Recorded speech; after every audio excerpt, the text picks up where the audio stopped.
आइए exercise first का question number 74 से लेकर क्वेश्चन नंबर 109 तक डिस्कस करते हैं।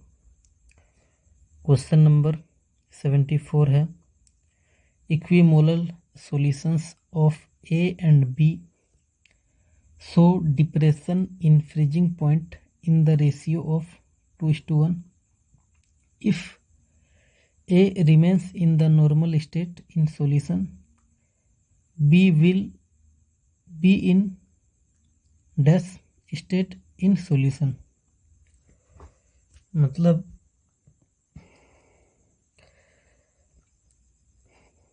आपके पास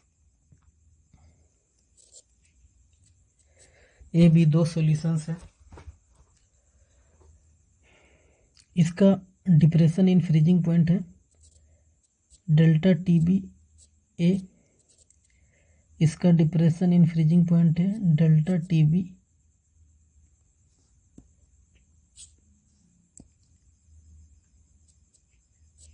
बी। अब आपको डेल्टा टी बी ए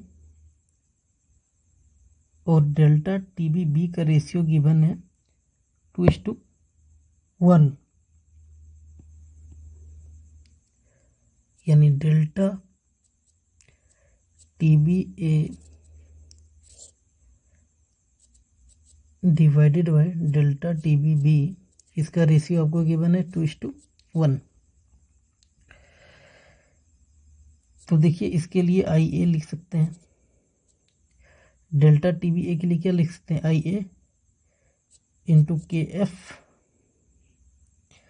इंटू स्मॉल एम, और इसके लिए क्या लिख सकते हैं, डेल्टा टी बी बी के लिए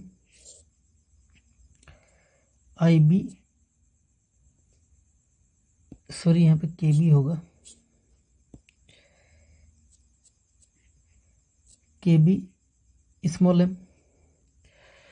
अब क्वेश्चन में देखिए आपको इक्विमोलल सॉल्यूशन बोला गया है, यानी एम दोनों के लिए सेम है, स्मॉल एम।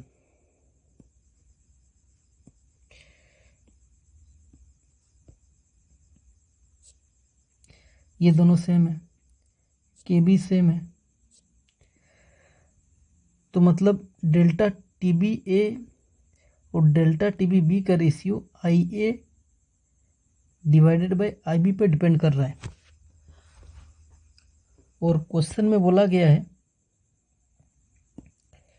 कि if A remains in normal state in solution, इसका मतलब आपको गिवन है कि आई ए का वैल्यू जो है वो 1 के बराबर है।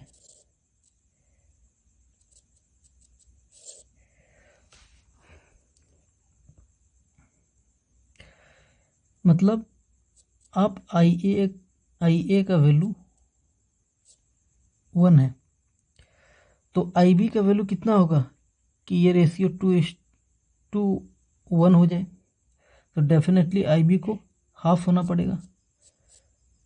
आई बी हाफ होगा तभी तो ये 2 जो है ऊपर आके मल्टीप्लाई होगा और रेशियो 2:1 बनेगा। किसका, delta T B A divided by delta T B B का।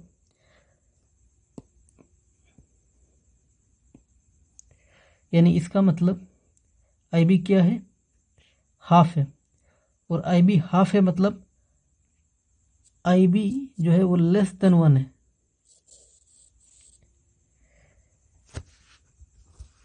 इसका मतलब एसोसिएशन का केस है।